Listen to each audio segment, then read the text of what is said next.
Hey guys, this is a review of the Jogo coffee and tea brewing straw. And the brand did send me a free one so I can demonstrate it for you today. Now, first of all, it does come in a carrying case, so it's very portable. You can take it with you when you're traveling. Nice case here. Now, when you take it out, you can see right away, here's the filter system. Now, to use it, it's very simple, and I'm going to demonstrate it here. You can add ground coffee or loose leaf tea.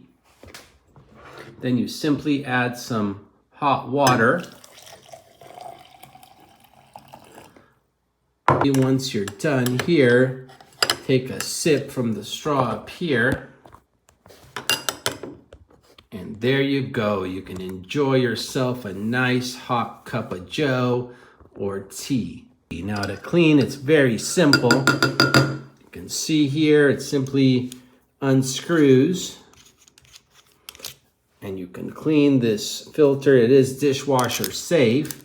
Now to clean the straw, it's very simple as well. You simply just pull over here, it comes right out.